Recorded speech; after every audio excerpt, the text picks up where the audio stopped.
एक समय की बात है। एक घने जंगल में एक चतुर लोमड़ी रहती थी। वह बहुत चालाक थी और दूसरों को बुद्धिमानी से बेवकूफ बनाने में माहिर थी। उसी जंगल में एक सीधा साधा सारस भी रहता था। उसकी लंबी गर्दन और नुकीली चोंच थी और वह शांत स्वभाव का था। एक दिन लोमड़ी ने सोचा, क्यों ना मैं सारस को अपने घर बुलाकर उसे थोड़ा छेड़ा जाए।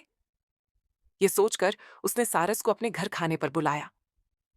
सारस लोमड़ी का निमंत्रण पाकर बहुत खुश हुआ और सहर्ष लोमड़ी के घर गया। जब वह वहां पहुंचा तो लोमड़ी ने बड़े प्यार से उसे स्वागत किया और खाने के लिए दूध और चावल परोसे। लेकिन लोमड़ी ने यह भोजन एक चौड़े थाल में परोसा, जिससे सारस अपनी लंबी और पतली चोंच से कुछ भी नहीं खा सका।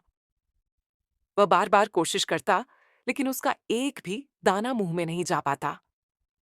इधर लोमड़ी चतुराई से मुस्कुराते हुए मजे से अपना खाना खाने लगी। सारस ये सब समझ गया कि लोमड़ी ने जानबूझकर ऐसा किया है। उसे बहुत बुरा लगा, लेकिन उसने कुछ नहीं कहा और भूखा ही वापस चला गया।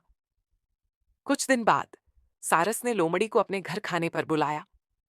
लोमड़ी खुश हो गई और तुरंत निमंत्रण स्वीकार कर लिया।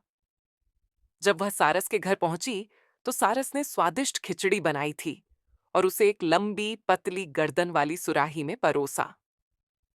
अब लोमड़ी ने जैसे ही खाने की कोशिश की, उसकी चौड़ी मुंह वाली जीभ अंदर नहीं जा सकी, जबकि सारस आराम से अपनी लंबी चोंच से सारा खाना खा रहा था।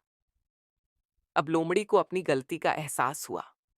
उसने शर्मिंदा होकर सारस से माफी मांगी। सारस ने मुस्कुराकर उसे माफ कर दिया। लेकिन लोमड़ी ने सबक सीख लिया कि दूसरों के साथ जैसा व्यवहार करोगे, वैसा ही तुम्हें भी मिलेगा।